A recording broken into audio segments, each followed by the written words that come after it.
The coolest station online. Yeah, that's us. 'Cause we play This.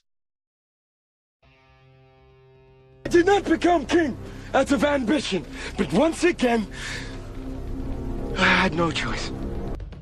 You betrayed us. You betrayed your heritage. You betrayed our future. The Christ God has killed it, leaving humankind with nothing but weeping martyrs, fear, and shame.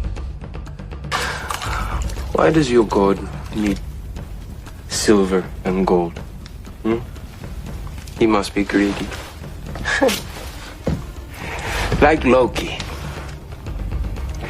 We have greedy gods too. Welcome back to another episode of Asatru with Nick Richards. Don't forget to subscribe and please hit that like button.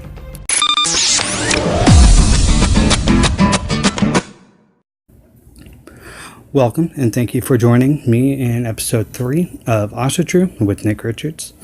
I would like to welcome all pagans and heathens to participate and spread this broadcast around. I would also like to welcome anyone else from any other religion who is curious in who and what we are. And a special welcome to those who are new to Asatru or are thinking of becoming Asatru. For those of you who might be wondering what Asatru is, Asatru is Icelandic, meaning Asur faith, is a modern revival of the pre-Christian Nordic religion as described in the Norse epic Eddas. Asatru is an Old Norse word consisting of Asa, referring to the Norse gods, and tru, troth or faith. Thus, Asatru means religion of the Asur. In a nutshell, we celebrate and give thanks to and pray to a pantheon of gods. We are polytheistic in nature. You can find out more at religiousfacts.com/Asatru. This week's quote comes from the Havamal, Hollander translation, number 19. Drink your mead, but in moderation. Talk sense or be silent. No man is called discourteous who goes to bed at an early hour.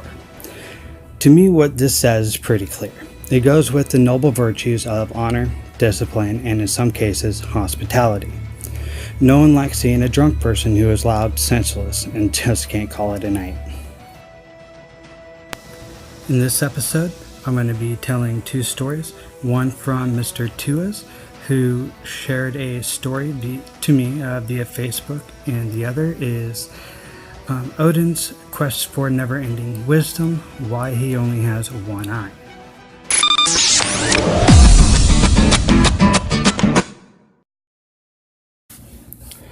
So James Tuas, he wrote this one in, so I will be reading it verbatim the way that he wrote it.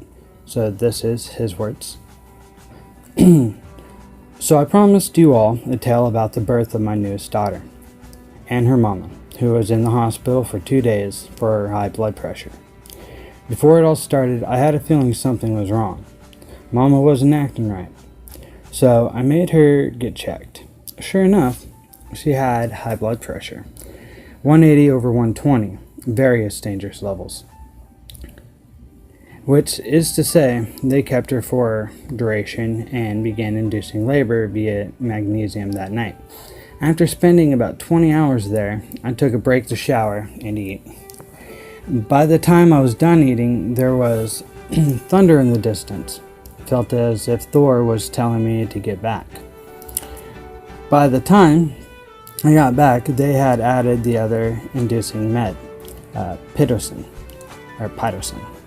I'm not a medical professional, so I don't know. So her real contractions had started.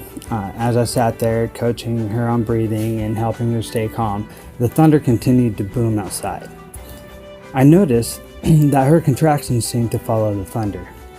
The thunder boomed again and again, each time closer together. Then as they were checking to see how far along we had come, her water broke. Suddenly we learned that her cord had gotten between the baby and the birth canal. I watched in horror as the doctor began to panic and call for a C-section stat. Calling for help, someone needed to hold the weight off of the cord, and shouting to call more people, everyone on call, as they didn't have enough.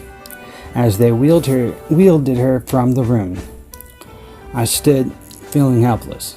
My hand went to my hammer and my rune of tear.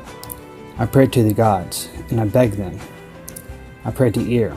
I prayed to Frigg, Thor, Frigg, Odin, Loki, Hel, and any others who came to mind. As I stood watching the storm, feeling the thunder all around me, a nurse returned to tell me they were both safe. At that very moment, the storm stopped, as if it had finished what it was there for. I thanked the gods again and again, for it was truly a gift they had granted me.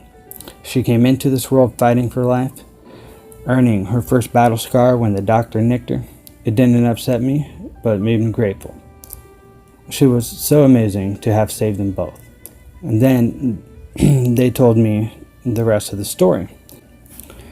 It had just happened that the doctor had come to check on her at the moment her water broke.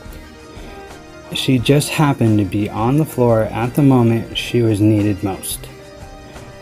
Just as the entire team had just happened to show up at the very moment they were needed, just to see if they were needed. Everyone just happened to be there at the exact right moment. I was stunned, and as I write this, tears come to my eyes. But that wasn't the end of it. Her mother, my beloved, told me she had felt more than one presence with her as they took her away. There was no way she would have been able to stay as calm as she did without someone's help. In my eyes and my heart, it's proof, undeniable truth, the gods exist and are with us today. If I wasn't a believer, I would have been after that.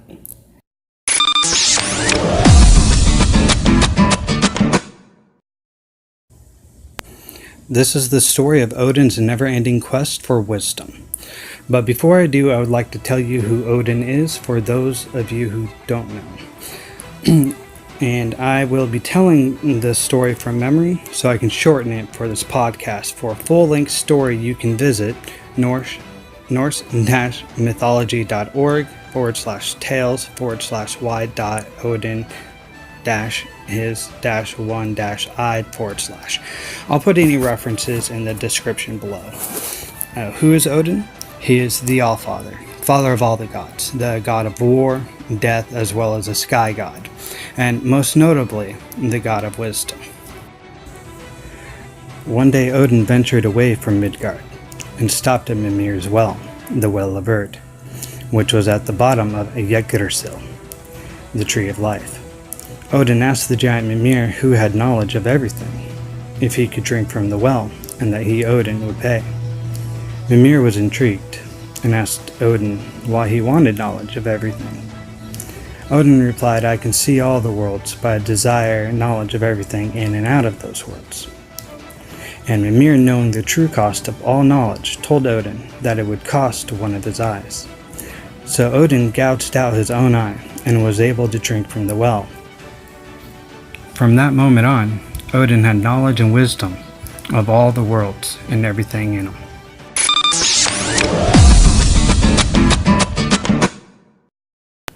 You've reached the end of episode 3. I just want to thank you for tuning in.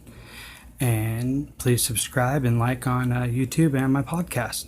And before I go, I'd like to leave you with this. The giant in front of you is never bigger than the gods. I will see you next week.